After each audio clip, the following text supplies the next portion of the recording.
तो अभी हम इंडस 23 का एक क्वेश्चन करेंगे, आरटीपी मई 2022, क्वेश्चन नंबर 7। एंड ये क्वेश्चन इसलिए हमें कर लेना चाहिए एक बार, क्योंकि अगर बाई चांस आपने नहीं किया, डायरेक्टली एग्जाम में जाओगे थोड़ा कन्फ्यूजन हो सकता है। बट एक बार देख के चले जाएंगे तो फटाफट से हम एग्जाम में आराम से कर पाएंगे। क्वेश्चन टफ नहीं, पर एक बार फर्स्ट टाइम के लिए टफ हो सकता है। X limited commence the construction of a plant, qualifying asset बता दिया 1 सितंबर 2001 को। एस्टिमेटेड कॉस्ट लगेगा 10 करोड़ रुपीज़ का। कोई स्पेसिफिक बोरोइंग नहीं इन्होंने बता दिया, नहीं जनरल बोरोइंग है। और weighted average cost of capital भी हमें इन्होंने दे दिया, 11% का weighted average cost of capital निकालने की जरूरत नहीं है। और टोटल बोरिंग कॉस्ट इनकर्ड हुआ है 0.5 करोड़। तो हमने पढ़ा है कि बोरिंग कॉस्ट जितना इनकर हुआ है उससे ज़्यादा हम कैपिटलाइज नहीं कर सकते, है ना। तो 0.5 करोड़ से ज़्यादा कैपिटलाइज नहीं हो सकता, ये ध्यान में रखना है। अब आगे रेलेवेंट डिटेल्स क्या दिया हुआ है।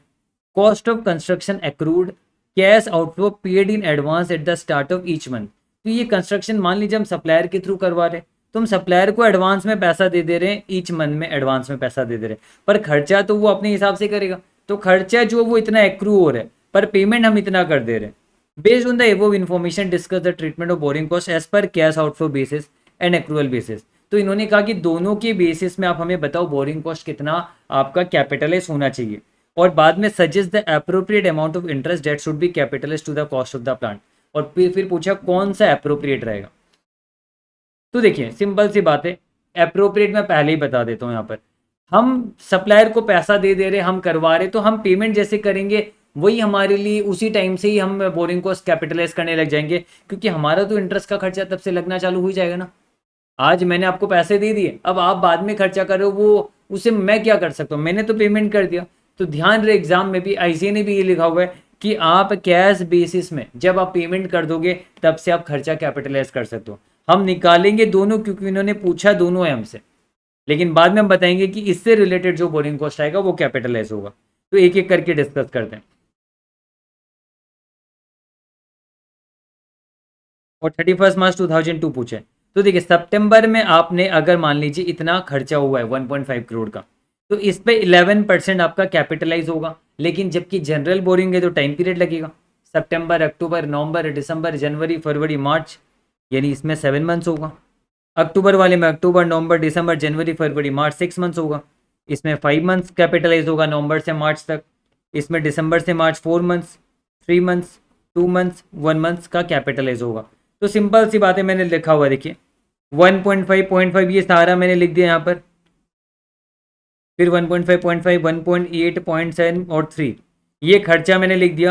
अब इस पे जो 11% कैपिटलाइजेशन रेट लगेगा, हमेशा 11% लगेगा, लेकिन जो टाइम पीरियड है वो भी हमें देना पड़ेगा। 7/12, 6/12, 5/12 जो दिया हुआ है ना, तो ये टाइम पीरियड दे दूंगा तो मेरा खर्चा आ जाए, यानी 0.30 करोड़ बोरिंग कॉस्ट कैपिटलाइज होना चाहिए, है ना। ये होना चाहिए एक्रूअल बेसिस के हिसाब से करें। और अगर कैश आउटफ्लो के बेसिस से करें तो देखिए 3, 1.7, 2.5, और ये 1 है और ये 1.5 है। तो पहला वाला तो ये 7 मंथ्स ही होगा, 6 मंथ्स, 5 मंथ्स, ये 3 मंथ्स होगा, ये 1 मंथ होगा। तो वही मैंने लिया 7 मंथ्स, 6 मंथ्स, 5 मंथ्स, 3 मंथ्स और 1 मंथ, जो आपका जैसा लेना है। जो टाइम पीरियड आप जब खर्चा करोगे तब से टाइम पीरियड चालू होगा। और 11% का रेट लगा दिया हर जगह पे, तो 0.4418 बोरिंग कॉस्ट कैपिटलाइज होगा। अब अप्रोप्रिएट कौन सा रहेगा, ये अप्रोप्रिएट रहेगा आपका, है ना। ध्यान रहे ये अप्रोप्रिएट रहेगा। अब सोचिए यहाँ पर हमारा बोरिंग कॉस्ट इनकर्ड हुआ 0.5, और कैपिटलाइज क्या इतना पूरा कर सकते, जी हाँ। लेकिन अगर यहाँ पर 0.3 होता तो हम इतना नहीं कर सकते, यानी बोरिंग कॉस्ट जितना इनकर हुआ उससे ज़्यादा कैपिटलाइज नहीं हो सकता, जबकि विद इन लिमिट से तो इतना पूरा कैपिटलाइज हो जाएगा। तो वही मैंने समझाया। आईसीए ने खैर क्या किया, इन्होंने 11%, जबकि कॉमन है बाद में लगाया, इन्होंने क्या किया 1.5, 7/12, 6/12 लगा के टोटल वैल्यू इतना निकाला, फिर इस पे सीधा 11% निकाला। तो ये भी परफेक्ट है, आप चाहो तो ऐसे भी कर सकते हो। और यहाँ पर भी देखिए पहले मंथ्स निकाल के वेटेड एवरेज कैपिटल निकाल लिया उन्होंने, और फिर इस पे 11% लगाया, तो आंसर सेम ही आना है। ये देखिए 0.44 करोड़, और ये आया 0.3 करोड़, हमारा भी इतना ही आया था।